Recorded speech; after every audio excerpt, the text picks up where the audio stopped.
Daryl Evans with the Los Angeles Kings. We're at the 2016 Amateur Draft here in Buffalo, New York. Mark Yannetti, Director of Scouting for the Los Angeles Kings.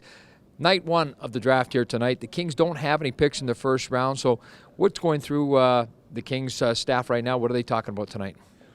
Mostly tomorrow.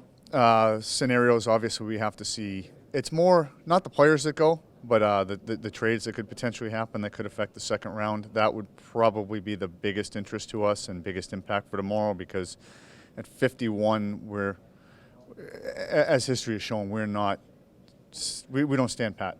So exploring whether to move up or whether to move back, the first thing we need to know is, when you have those trades happen in the first round, who's gonna pick up second round picks, who's gonna pick up third round picks, who's gonna lose their second round picks that might make ours more attractive. So, if it comes to the situation where we're going to look to move back, you have to have that almost prepared.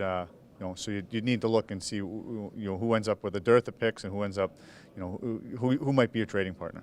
And every year that you look at the draft, is this considered a deep draft? And what position would be the maybe the strength of this year's draft? Well, I think the top the top of the draft is very good. I think there's high level talent, really dynamic, and there's some, whatever you would want to call them, game breakers, elite players in that. And I think it goes a little deeper than some years in terms of the dynamic element. I think the first round, I think defense. I think there are, depending on what you like, I think there's something for everybody. You have the blend defenseman, you have the offensive, you have the defensive defenseman in there. So I think there's a lot of depth in terms of that, and more so than previous years, you could be at the tail end of that first round getting a defenseman that in previous years you might have needed to be at 15 or so to get.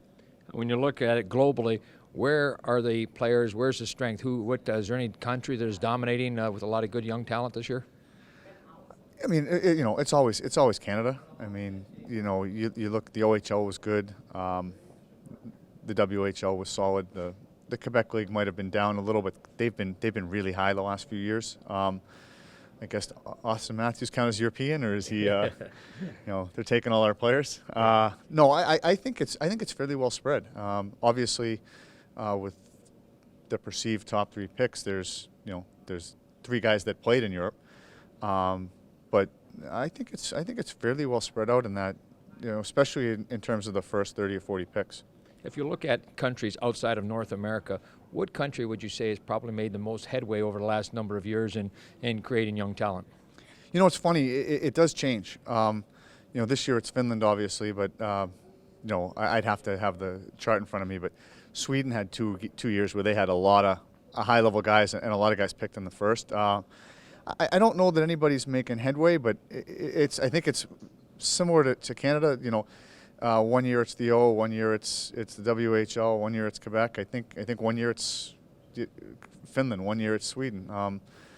You're seeing some of the Danes, some of those secondary traditional, but between the way people are playing in all the different leagues, it's not just Swedes in the Swedish league, it's not just Finns in the Finnish league anymore. Where you get all these countries represented in all the and junior hockey.